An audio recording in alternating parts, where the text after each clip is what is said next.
Saya tuh sebenarnya beberapa waktu yang lalu pernah ketemu Wamen Noel dan saya mengusulkan kepada Om Noel itu untuk memperbaharui Undang-Undang K3.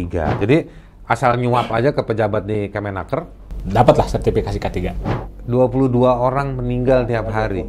Kok bisa terjadi? Padahal si negara tiap hari secara holistik ya, dari pusat, disnaker di daerahnya, ada kan? Ya. Kok masih ada kecelakaan kerja?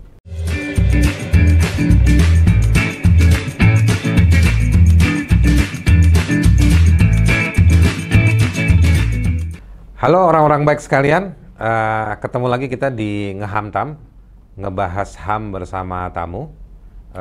Saya di sini Haris Azhar.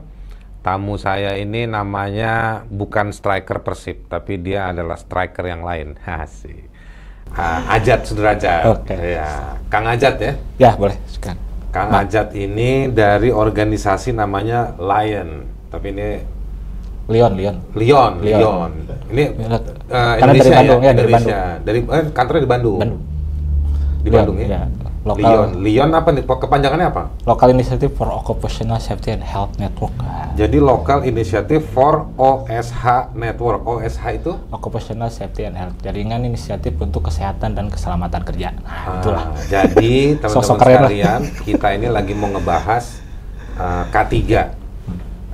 Kalian kan pasti sedikit banyaknya dengar apa itu K3 ketika Wamen Noel, asik.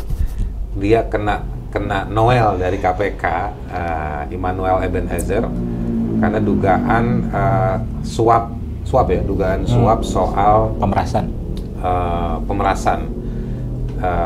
pemerasan terhadap atau menerima uang, entah suap entah gratifikasi lah ya, untuk kelancaran pengurusan K3, sertifikasi K3, keamanan dan keselamatan kerja. Okay. K3 ini saya dulu waktu kuliah nih tahu K3 itu ketika kuliah ambil mata kuliah hukum perburuhan. Kita diajarin ada beberapa sesi itu soal K3. Ada undang-undangnya udah tua banget. Nomor 1 1970 tentang Undang-undang keselamatan tahun 70 dan nggak berubah-berubah sampai sekarang. Saya tuh sebenarnya beberapa waktu yang lalu pernah ketemu Wamen Noel dan saya mengusulkan kepada Om Noel itu untuk memperbaharui Undang-Undang K3. Nah, tapi dengan Kang Ajat ini sebenarnya cocok jadi Wamen dia. Jadi kalau ada ente punya temen nih, semua kalian punya temen yang bisa ngobrol sama Prabowo, bisa halo-halo, cari wakil menteri buat pengganti Noel, saya merekomendasikan Kang Ajat Sudrajat ini, ya kan?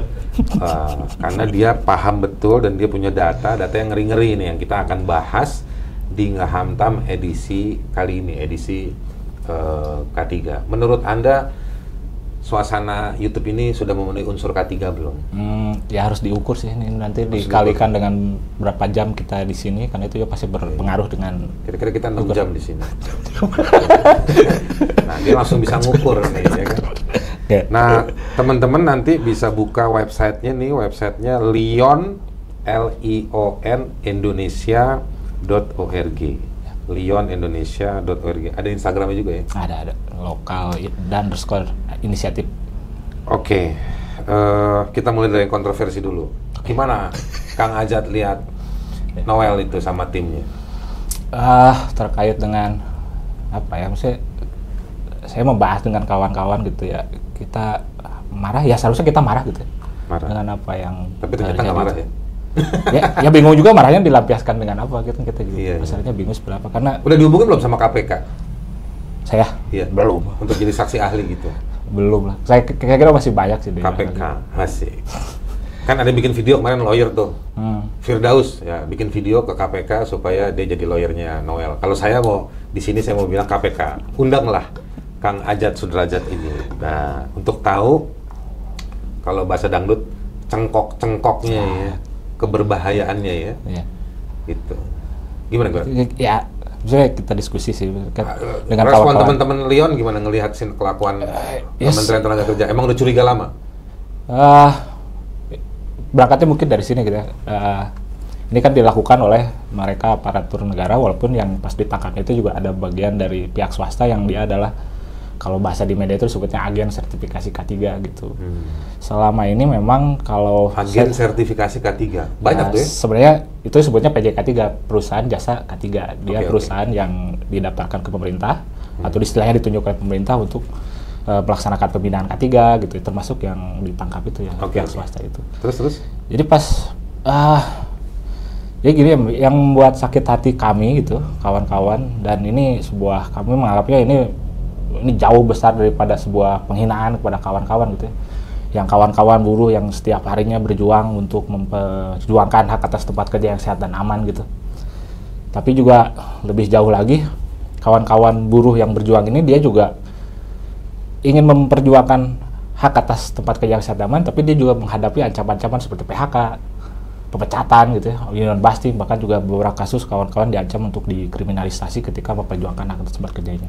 Di sisi yang lain gitu juga, kita juga tidak bisa menafikan kawan-kawan buruh yang meninggal dunia karena kasus kecelakaan kerja gitu. Yang cedera menjadi disabilitas, atau mereka yang sakit sampai sekarang mungkin mereka masih sakit dan harus menjadi beban keluarga. Sekarang bayangkan gini Bang, maksudnya mengapa membuat kami sakit hati gitu ya.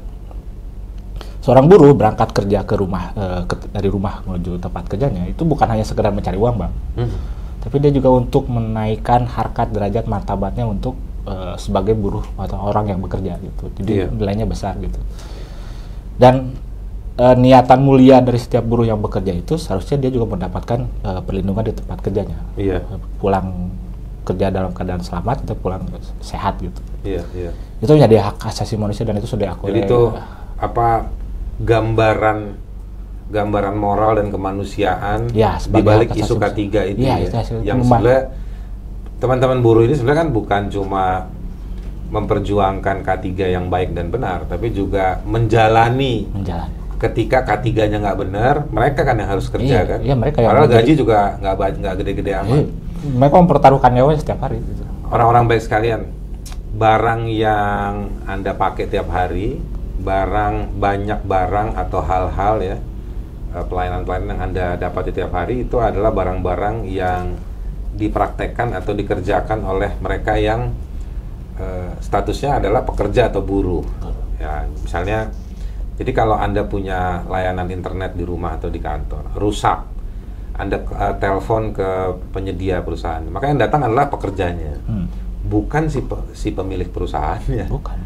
Nah, jadi mereka adalah orang yang digaji secara bulanan. Nah, ada standar-standar pekerjaan dengan resiko-resiko pekerjaan ya, misalnya pekerja di bidang listrik, ya kan, atau di bidang tambang, yang produknya Anda terima gitu. Nah, ini sebenarnya teman-temannya si Kang Ajat Sudrajat ini yang sebetulnya bekerja.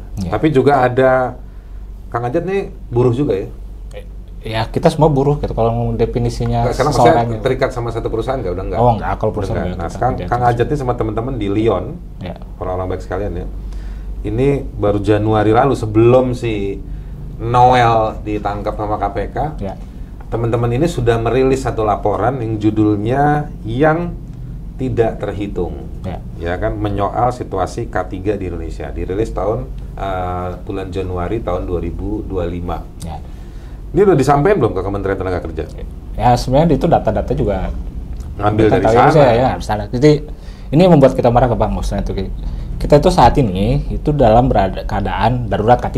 Iya, ini datanya ngeri. Ada 32.000 buruh meninggal dari tahun 2021 sampai 2024. Benar nih? Iya, tahun 2024 itu ada sekitar 9.000, itu data dari dari pemerintah Kemenaker yang diambil dari laporan BPJS Ketenagakerjaan, hasil dari laporan atau klaim dari perusahaan atau pekerja untuk mendapatkan jaminan kecelakaan kerja. Otentik berarti ya datanya ya? Iya, yang artinya juga. Anda pada tahu nggak ada 32.068 buruh meninggal sepanjang 5 tahun nih? Ya.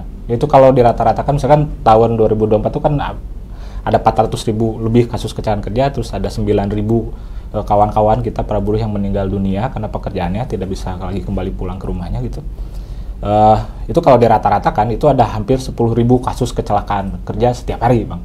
Hah? Kalau dirata-ratakan 10.000 kecelakaan kerja setiap hari. Peristiwanya ada 10.000. Ya, itu 460.000 dibagi 360 hari. Iya, ini kalau di datanya teman-teman Lyon ini, orang-orang baik sekalian ya, itu dari tahun 2018 sampai 2024 meningkat, nggak pernah turun. Ya.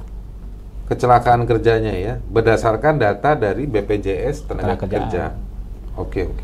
Nah, itu kalau ada lebih dari 24 kawan-kawan buruh meninggal setiap harinya. Akhirnya setiap jam itu ada kawan-kawan kita yang meninggal karena kecelakaan kerja. Jadi setiap hari kira-kira kalau pakai data ini dirata-ratakan, iya dong. Ada 20 buruh meninggal, 20 orang buruh meninggal setiap hari. Ya. Berarti kalau dibagi hampir setiap jam ada yang meninggal. Ya. Kalau itu kurang cukup, data ini itu diambil dari jumlah klaim BPJS Ketenagakerjaan, yang artinya yang bisa mengklaim BPJS Ketenagakerjaan itu adalah buruh yang terdaftar di BPJS Ketenagakerjaan. Teman-teman, kalian mesti lihat, mesti download laporannya lyonIndonesia.org. Ngeri banget lah data-data ini. Ya, terus ada yang jadi perubahan fungsi fisik ya. Jadi disabilitas sebagian, disabilitas fungsi. Berarti ada organ ya, misalnya kalau tangan, jari gitu, jarinya tetap ada tapi dia tidak lagi bisa merasakan. Oke. Tidak lagi bisa. Lalu ada disabilitas total. Ya. Ada yang meninggal, ada yang sembuh juga. Ada yang masih pengobatan. Ini data dari BPJS Ketenagakerjaan ya. Itu Integral Report tahun 2022 kalau salah. Nanti kalau pakai gaya kemarin sama pemerintah, laporannya dirubah datanya. Ya ini gini Bang, saya menjelaskan data itu hanya data permukaan karena itu diambil dari anggota BPJS Ketenagakerjaan itu yang dilaporkan. Banyak juga yang nggak dilaporkan. Iya, karena mungkin juga misalnya banyak kasus yang tidak dilaporkan karena itu akan berpengaruh terhadap citra perusahaan. Di sisi yang lain citra perusahaan itu pasti akan berpengaruh terhadap order kan. Ya order nggak mau masuk, misalkan ada perusahaan besar gitu yang ingin masang order atau memberikan order di sebuah perusahaan sedangkan kondisi K3-nya buruk gitu, dia akan merusak citra order. Mungkin nggak di satu entitas industri atau perusahaan pekerjanya itu ikut asuransi yang lain non BPJS? Boleh, tapi kan tetap ada wajib didaftarkan, ada yang sebagian ikut swasta. Enggak. Ya kalau double boleh, tapi tetap BPJS Ketenagakerjaannya harus diikutkan. Jadi sebenarnya data ini masih mungkin lebih besar dong? Iya, itu datanya kan sekarang angkatan kerja itu ada penduduk yang bekerja itu ada sekitar 140 juta. Anggota BPJS itu hanya sekitar 50 kan. Jadi masih sepertiga atau setengahnya. Sisanya itu dia tidak terkapal BPJS Ketenagakerjaan, yang artinya ketika terjadi kecelakaan kerja itu nggak bakalan menjadi laporan dari kepada pemerintah. Iya, minum air dulu, dari tadi dipegangin dulu. Ya gitu. Atau emang gayanya begitu ya? Emang ini. Iya. Terus ini ada satu data menarik, pekerja muda lebih rentan mengalami kecelakaan kerja. Yes. Ini kan sekarang lagi banyak anak muda nih, lagi bingung cari kerja nih. Data ini maksudnya mau ngomong apa sama anak muda? Ya itu berdasarkan statistiknya emang seperti itu. Tapi kalau misalkan kita telah, pertama adalah dan memang banyak gitu ya, kawan-kawan kami juga yang mengalami kasus kecelakaan kerja karena pertama buruh pada awal masa kerja dia tidak mendapatkan haknya. Haknya apa? Haknya adalah hak atas informasi. Dia tidak mendapatkan pelatihan, peningkatan kapasitas gitu, termasuk sertifikasi ya, agar dia bisa bekerja dengan sehat dan aman. Karena dia tidak mampu, tidak memiliki kapasitas itu, akhirnya dia berada dalam satu sistem yang buruk, yang pada akhirnya ya mereka lah yang akan menjadi besar kemungkinan dia untuk mengalami kecelakaan kerja. Saya mau nanya begini nih, ini secara psikologis mungkin nggak sih gara-gara anak muda yang penting asal dapat pekerjaan? Biasanya orang yang baru mulai pekerjaan, dia nggak terlalu sensitif sama standar-standar ketertiban K3 ini, keamanan dan keselamatan kerja. Si penyedia pekerjaan itu juga memanfaatkan upah murah karena pegawai murah, masih baru kayak gitu. Ada nggak sih kayak suasana kayak gitu? Ya pasti ada sih itu suasana kayak gitu. Itu apakah itu yang juga menurut Kang Ajat ini yang menyebabkan banyak anak-anak di bawah umur 30, anak pekerja muda ya di bawah 35 tahun, ini datanya ini mengalami kecelakaan kerja sampai 54%. Betul ya? Iya. Ya kondisi itu ada sih, kan gini Bang, ini praktek, misalkan praktek yang masih banyak perusahaan-perusahaan gitu yang dimana ini jadi rahasia umum, rahasia tapi semua orang hampir tahu gitu. Untuk masuk sebuah tempat kerja atau dia diterima bekerja, dia harus mengeluarkan uang, harus nyogok atau bayar supaya dapat kesempatan itu. Ya, baik itu ke organisasi, iya nyuap, ke organisasinya, tapi pasti melibatkan orang dalam kan gitu, dia pihak manajemen dan lain-lainnya. Otomatis kualifikasinya jadi kualifikasinya buruk. Misalnya tentu yang kedua kan itu juga menjadikan daya tawar si buruh ini untuk memperjuangkan haknya gitu ya menjadi rendah kan gitu, karena dia harus melakukan saking mungkin kondisinya mas sekarang udah gitu depresi. Kalau perusahaan yang menerima suap untuk menerima pekerjaan, otomatis akuntabilitasnya perusahaan itu juga rendah juga ya. Ya seharusnya itu menandakan seperti itu. Oke, ini datanya ngeri. Nanti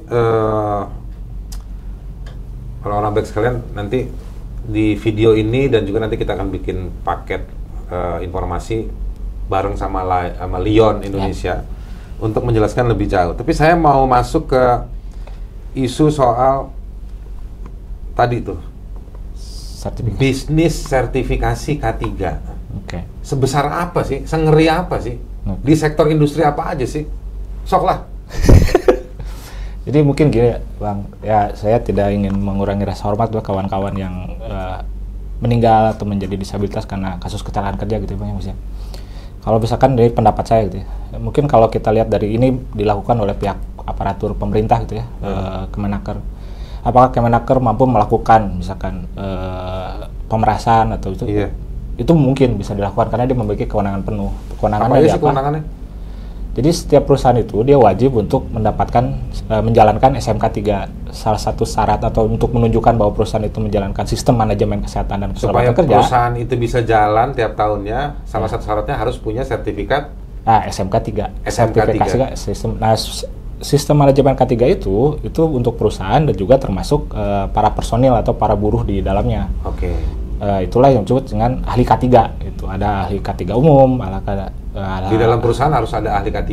Ya, itu ahli K3 umum yang paling wajib itu ada K3 umum. Terus misalkan dia kalau ada listrik gitu ya misalkan, ya dia juga harus punya ahli Jadi K3 listrik. Jadi artinya si perusahaan berkepentingan banget dapat pengakuan dari negara. Ya, syarat tuh ya mutlak ya. Itu syarat mutlak. Di sisi lain sebagai bagian daripada ekonomi bisnis gitu ya, itu juga bagus kan Bang untuk kalau si perusahaan bilang saya udah punya sertifikat K3, dia bisa ngomong ke investornya, ke pihak ketiga, ke customernya. Peluang untuk mendapatkan tender atau order itu lebih besar.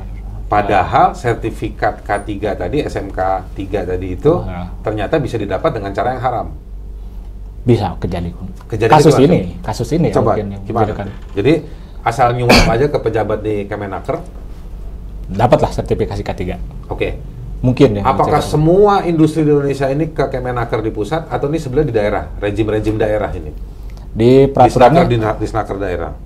Ya pelaksanaannya mungkin di Snaker di daerah gitu ya, tapi tetap saja yang mengeluarkan atas nama kementerian kan. Pusat kan yang dia memiliki kewenangan lebih. Jadi ribuan perusahaan di Indonesia ini yang mempekerjakan para buruh atau punya pekerja itu kudu punya sertifikat. Wajib. K3 itu tiap tahun. Tiap 3 tahun sekali. 3 tahun sekali. Ya. Jadi sertifikasi K3 itu wajib untuk setiap perusahaan yang mempekerjakan lebih dari 100 orang atau kurang dari 100 orang tapi memiliki resiko kecelakaan kerja yang tinggi. Sekarang saya adu nih. Oke. 60 berapa ribu tadi? 22 orang meninggal tiap hari. 24 ya. Ya kan? Kok bisa terjadi? Padahal si negara tiap hari secara holistik ya, dari pusat di snaker di daerahnya ada kan? Ya. Nah, kok masih ada kecelakaan kerja? Ya itu sebenarnya yang buat kita marah. Jadi sebenarnya kan gini Bang, kasus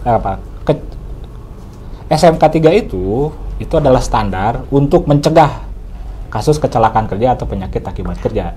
Maka dia diwajibkan lah untuk menyelenggarakan sistem manajemen K3 itu. Iya. Nah sekarang kita sakit hati melihat bahwa ternyata sertifikasi SMK 3 termasuk juga di salah satu bagian adalah sertifikasi ahli K3 itu terjadi pemerasan atau praktek korupsi. Jadi kita seperti melihat bahwa jangan-jangan selama ini kewajiban untuk melindungi hak kita para buruh untuk bekerja dengan sehat dan aman sebagai bagian dari hak asasi manusia kita gitu, yang telah mengeluarkan tenaga kita gitu, itu justru diperjualbelikan. Jadi sebetulnya kita memperjualbelikan nyawa kita gitu. Kalau yang dimaksud dengan alat kerja itu apa aja sih? Si karyawannya mesti punya pengetahuan, Iya, harus pasti. punya skill, Oke. terus alat kerja ya, Iya, regulasi kerja, regulasi. terus leadership, struktur kepemimpinan, kontrol begitu-begitu. Iya.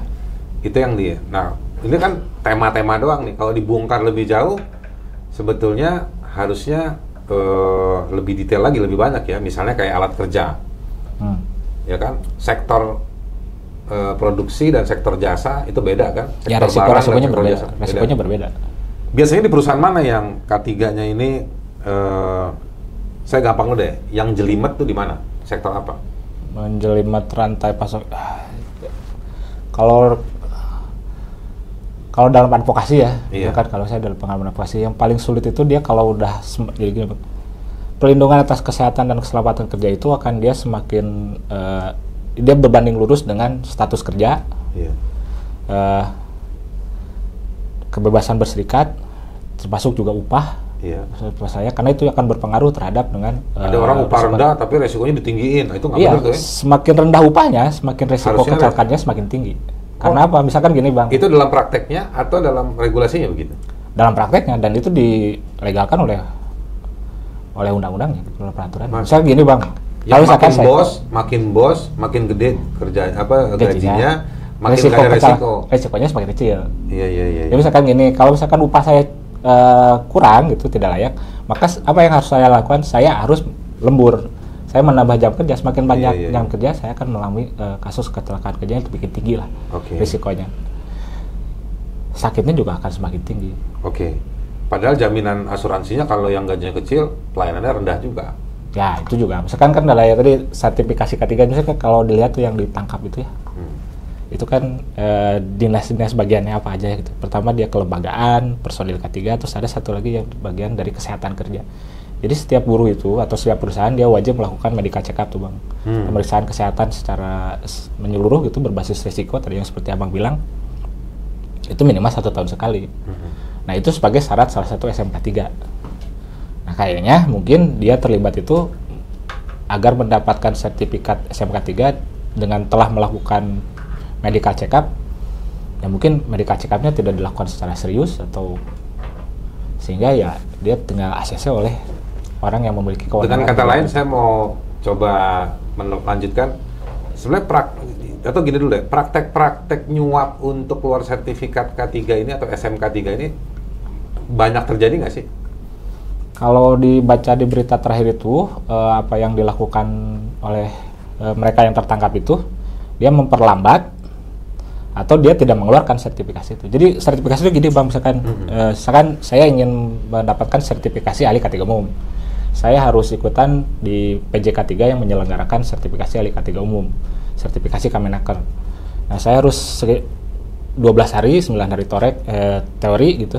Dan pada akhirnya setelah saya selesai ujian gitu, lalu nanti saya dapat tuh sertifikasi K3-nya. Tapi yang mengeluarkan SKP, surat keterangan penunjukan dan juga lisensi K3, itu Kemenaker, Bang.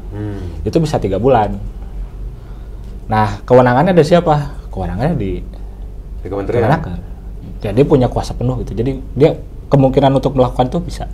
Dan di sisi yang lain, kalau misalkan kita lihat gitu ya, kan dari tadi gitu, kita mulai dari angka kasus kecelakaan kerja yang tinggi, itu kan menandakan bahwa kondisi tempat kerja di Indonesia itu buruk. Kasus kecelakaan kerja terjadi yang angkanya tinggi itu bukan karena semata-mata jumlah penduduk kita banyak, tapi memang kondisi tempat kerjanya yang buruk. Iya.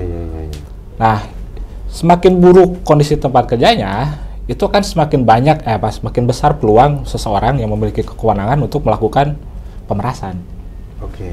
Lu mau karena dia pemerintah ini dia memiliki kewenangan untuk memberikan sanksi, Bang. Di Undang-Undang 13 2003 itu ketenagakerjaan dia bisa sanksinya mulai dari teguran hingga penutupan tempat kerja, tempat industri, sanksi gitu atau pencabutan izin. Jadi kalau misalkan perusahaan dia tidak punya SMK 3 dengan kalau misalkan di tempat kerjanya banyak terjadi kasus kecelakaan kerja, nggak mungkin dia seharusnya dapat SMK 3 sertifikasi SMK 3 itu. Ngerti nggak, Bang? Ngerti. Ya, Lanjut agar dapat sertifikasi SMK 3 itu, ya kasus-kasus ini ditutupi. Iya. Agar dia dapat penilaian kan. Nah, siapa yang bisa melakukan itu? Ujungnya ya negara ini sih, Kementerian Tenaga Kerja nih. Karena selama ini kita yang jadi concern kita adalah buruh atau serikat buruh itu tidak memiliki hak partisipasi bermakna dalam pengelolaan K3 di tempat kerja atau SMK3 itu. Partisipasinya sangat rendah gitu. Baik itu dalam P2K3, P2K itu panitia pembina K3 gitu yang dilembagakan, termasuk juga dalam pembuatan kebijakan K3 di tempat kerja. Misalkan ada kasus kecelakaan kerja, apakah serikat buruh memiliki kewenangan untuk melakukan investigasi? Benar gak ini kasus kecelakaan kerja gitu? Benar gak ini siapa yang lalai? Karena ada beberapa kasus untuk menentukan itu kecelakaan kerja tidak gitu. Itu kadang-kadang banyak kasus yang sampai melibatkan apa ya? Kami menganggapnya kriminalisasi, Bang. Ya misalkan kasus yang terakhir itu di saya baru itu yang 50 beberapa kasus teman-teman serikat pekerja yang sebenarnya itu kualifikasinya kecelakaan kerja, ya. Tapi diselesaikan dengan cara KUHP kerohiman atau ditekan dengan menggunakan KUHP yang pasal berapa yang tentang kelalaian itu, Bang. Iya. Siapa yang ditangkap atas kelalaian? Pasti personal, nggak mungkin dia. Iya. Tapi nggak ada perubahan di perusahaan. Nggak ada yang ditangkap. Terus peristiwa-peristiwa itu jadi nggak juga berpengaruh pada catatan-catatan Kemenaker untuk perubahan kondisi kerja. Ya itu dibuktikan dengan kasus kecelakaan terus meningkat. Saya mau coba fokus ke soal ini. Bagaimana modus kejahatan atau korupsi bisnis-bisnis haram untuk soal K3 ini gimana? Serame apa sih ini? Apakah misalnya agen-agen apa tadi namanya? Agen sertifikasi K3. Nah, PJK3. Agen sertifikasi K3 itu sebetulnya tugasnya ngurusin perusahaan supaya standar K3-nya membaik atau tujuannya ngurusin sekedar sertifikatnya keluar doang tuh status. Ya tujuannya sebenarnya mulia, mereka memberikan pelatihan. Semua mulia lah. Ya pelatihan gitu, memberikan peningkatan kapasitas bagi para buruh yang nantinya akan dia dipekerjakan kan, untuk dia bekerja nanti di sana di perusahaannya untuk membuat tempat kerjanya lebih sehat dan lebih aman gitu. Sehingga buruhnya karena dia sehat dan aman, buruhnya menjadi lebih produktif dan bekerja lebih efisien.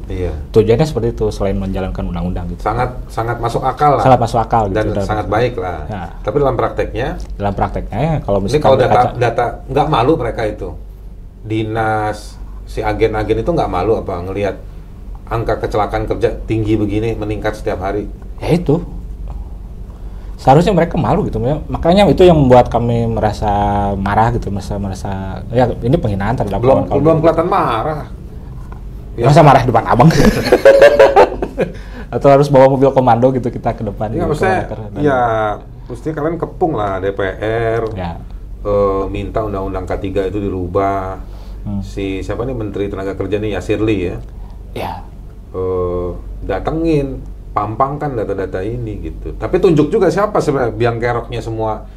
Ini kan kalau sampai tiap hari memburuk seperti ini, tiap tahun memburuk, ini kan artinya memang ini cuman bisnis status aja kan? Iya, itu yang sebenarnya yang kita khawatirkan. Jadi memperjualbelikan. Di sisi yang lain juga saya soalnya gini Kang Ajat, saya melihat barangkali ada perusahaan-perusahaan yang memang sudah nggak sempurna tapi berusaha memperbaiki. Ya, cuman gara-gara situasi ini, jadi mereka jadi kayak dituduh. Ya dia dipersulit untuk seharusnya kan aksesnya pemerintah itu kan aksesnya diberikan aksesnya gitu baik untuk para buruhnya untuk mendapatkan sertifikasi K3 gitu, peningkatan kapasitas, baik begitupun dengan perusahaannya gitu, tempat kerjanya untuk mendapatkan perlindungan gitu. Kalau sarannya teman-teman Leon nih apa sekarang nih dengan kondisi kayak begini? Jadi gimana ya? Secara konkret real fakta sebenarnya nih kondisi keamanan dan keselamatan kerja ini kan memburuk kan. Sistemnya sudah ada. Iya, udah. Sistemnya kan dari Kemenaker turun ke dinas ya. Ya. Terus dinas bekerja sama dengan kawasan-kawasan industri. Ya. Betul begitu ya? Ya, kadang juga kalau di pertambangan dia melibatkan Kementerian SDM, terus Kementerian Kesehatan, ya Kementerian Kesehatan juga terlibat juga. Jadi ada sektor-sektor tertentu juga. Jadi semua syarat-syarat itu ada ya? Ada. Kalau secara peraturan sih sebenarnya kalau menurut saya walaupun kita mengkritik tentang Undang-Undang Nomor 1 1970 lumayan oke lah regulasi. Ya sudah cukup walaupun terkait dengan kan gini Bang, saya dalam praktek di lapangan gitu ya, ketika kita mengadukan ada kawan kami gitu mengalami kasus kecelakaan kerja, ketika dilaporkan ke Disnaker gitu, diselesaikan semuanya secara ada yang kerohiman, ada yang misalkan kalau udah dibayarkan BPJS atau dilaporkan BPJS udah selesai itu. Oh, jadi mekanisme pemulihannya Nggak ada, karena nggak memuaskan ya? nggak ada, nggak adil. Oke, jadi orang baik sekalian, dari Kang Ajat ini sebenarnya kita bisa banyak hal ya, cuman karena ini waktu kita terbatas. Jadi dari poin terakhir ini saya mau bangun satu gambaran bahwa sebetulnya keamanan dan keselamatan kerja pertama nggak banyak orang yang kasih perhatian, ya kan? Kadang-kadang orang menganggap ini resiko lah, apa namanya, pejuang rupiah, kadang-kadang suka dibilang begitu. Iya betul ya, kalau kalian kerja berangkat pagi jauh itu kadang-kadang disebut sebagai pejuang rupiah, atau mungkin salah satu anggota keluarganya harus kerja jauh di daerah mana gitu ya, nanti berapa bulan baru pulang, itu pejuang rupiah. Tetapi itu tidak berarti aspek perjuangan untuk mencari nafkah itu bisa memaklumkan semua kekurangan atau keburukan sektor pengamanan dan sektor penyelamatan dalam dunia kerja itu, ya kan? Itu satu hal. Dan terbukti dari datanya teman-teman Leon, risetnya dari data-data BPJS Ketenagakerjaan saja, itu ketemu angka yang sangat bombastis. Tadi berapa? Selama 5 tahun terakhir tuh 62.000 meninggal ya? Ya, 2.000 lebih, 2.800 lebih. Itu peristiwa kecelakaan kerjanya ya. Sampai puluhan ribu seperti itu. Kalau dibagi per hari, itu ada 22 hingga 24 lah. Hingga 24 meninggal karena kecelakaan. Kalau yang peristiwa kecelakaan kerjanya jauh lebih banyak lagi. Jauh, karena banyak kasus yang tidak dilaporkan dan juga dia tidak terdaftar di BPJS Ketenagakerjaan. Nah, situasi ini ternyata ada modus lain, modus penyelesaian yang dilakukan oleh pihak perusahaan atau yang disuruh atau berkepentingan, atau pihak-pihak yang dimintakan tolong oleh perusahaan untuk menyelesaikan. Jadi ketika karyawan atau buruh ini melaporkan adanya kecelakaan kerja atau adanya ada dua ya, kecelakaan kerja atau penyakit karena kerja, itu maka akan dengan cepat sekali seringkali posisi teman-teman karyawan, teman-teman buruh ini tidak diuntungkan, baik dari sisi kasusnya maupun dari sisi mekanismenya. Dari sisi kasusnya faktanya tidak diakomodir.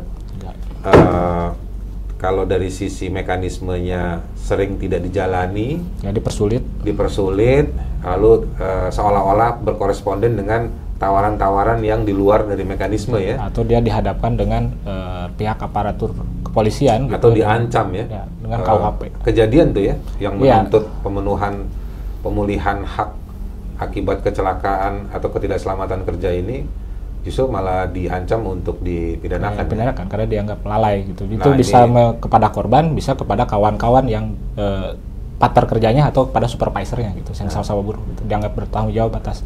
Jadi sebetulnya sistem ini dari Kemenaker sudah turun ke banyak tempat, tetapi di banyak tempat itu juga lebih real lagi terjadi mekanisme penyelesaian yang tidak sesuai dengan mekanisme yang terjadi. Nah, akibatnya dinas-dinas, orang-orang yang berkuasa, yang punya kewenangan, itu lebih banyak memfasilitasi operasionalisasi si perusahaan yang membutuhkan sertifikat K3 atau SMK 3 tadi itu. Apalagi kalau di zaman Jokowi kemarin kan gembar-gembor ini investasi kan, maka buruh harus ini lapangan kerja buat buruh. Jadi buat Anda yang mendukung undang-undang omnibus cipta kerja ya kan, Jokowi dan kawan-kawannya tuh sekarang masih berkuasa tuh, misalnya orang kayak Erlangga gitu kan, itu kan yang ngomongin soal lapangan kerja nih. Nah, kalian baca nggak data-data seperti ini? Nah, kalau baca, mana buktinya, ya kan? Kalau nggak baca, nggak punya bukti, kok bisa masih berkuasa? Asik, ya kan, masih jadi menteri. Kok bisa Jokowi nggak diminta pertanggungjawabannya soal data-data kayak gini? Ada nilai yang semakin tinggi investasi, itu sebenarnya semakin tinggi juga kasus kecelakaan kerja, itu yang miris itu gitu. Kalau kasus nikel, banyak nggak? Ya itu banyak lah, terakhir itu kasus banyak kasus kerja yang terakhir kali itu yang ada kawan-kawan buruh itu yang korban sampai 50. Gitu ya. kasus kerja terus berakhirnya dengan apa? Dengan ditangkapnya 2 pekerja TKA Cina, Tiongkok gitu.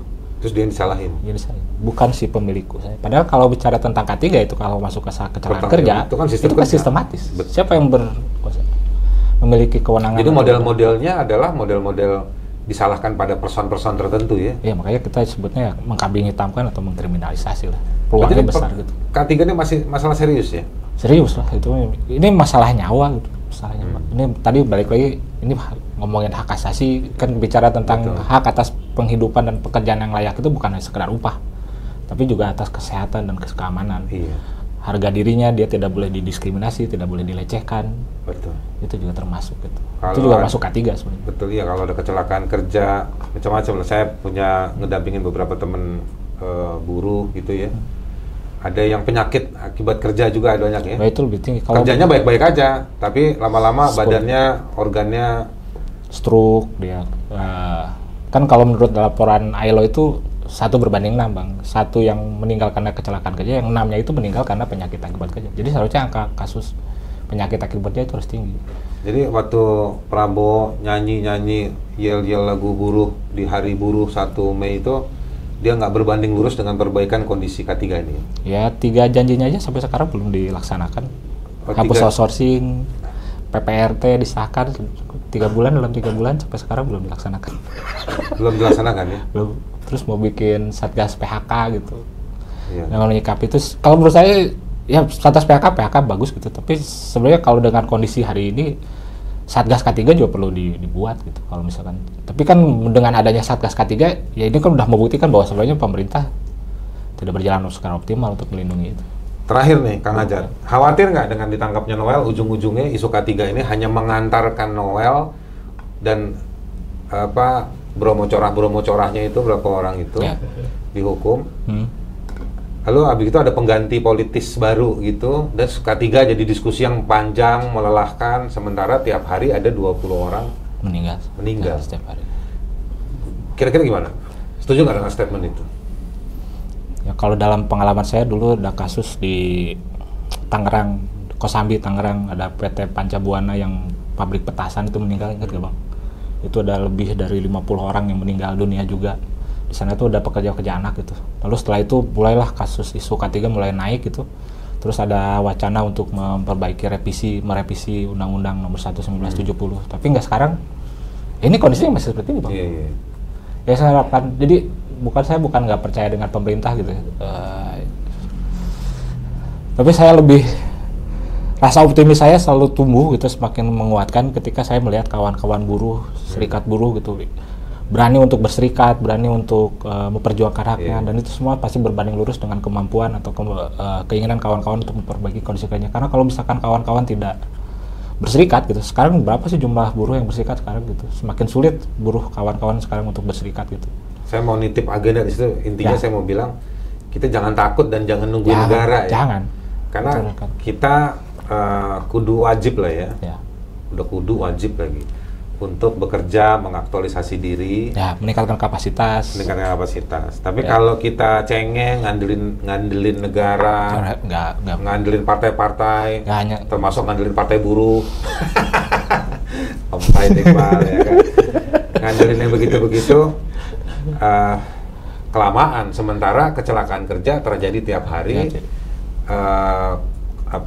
penderitaan fisik, penderitaan mental, nyawa itu tidak bisa diberhentikan hanya dengan duduk bikin FGD, adu kecerdasan, ketangkasan berbicara soal K3. Harus ada tindakan konkret. Buat negara juga, kalian nggak usah sombong, kalian cuma berkuasa, ya kan? Kekuasaannya nggak bakal lama, ya kan? Kekuasaan kalian yang akan lama jika bikin kebijakan yang baik dan dikenang. Dan melibatkan partisipasi buruh. Nah, sekarang kalian nggak tahu orang kalian cuman modal kampanye doang terus jadi pejabat dekat sama penguasa. Nah, yang tahu orang-orang seperti Kang Ajat Sudrajat ini. Nah, gimana caranya teman-teman serikat, teman-teman buruh ini justrunya didengar karena mereka yang bekerja, bukan hanya mendengar para industrialis ya. Atau orang-orang yang investor-investornya, pengusahanya gitu. Mereka kan cuma punya duit, tapi mereka nggak punya pengalaman, nggak punya skill. Dan motifnya juga mungkin dia motifnya adalah hanya mencari keuntungan gitu. Motifnya mencari keuntungan. Oke, Kang Ajat, terima kasih. Ini diskusinya saya nggak puas, cuman saya juga khawatir penonton kita ini juga nggak bisa lama-lama dengar. Tapi saran saya, kalau kalian mau tahu datanya, terbitannya lionindonesia.org, buka websitenya, ada data-data soal K3 ini, mengerikan sekali, dan ini otentik, ambil data dari BPJS Ketenagakerjaan. Anda boleh Anda kerja, tapi Anda juga berpartisipasi, tapi Anda penting untuk tahu seberapa aman dan seberapa selamat tempat atau daerah di mana Anda pergi bekerja. Nah, untuk tahu logiknya, bacalah datanya si Lion Indonesia ini, lionindonesia.org. Orang baik sekalian, sampai jumpa di Ngahamtam berikut, ngebahas HAM bersama tamu.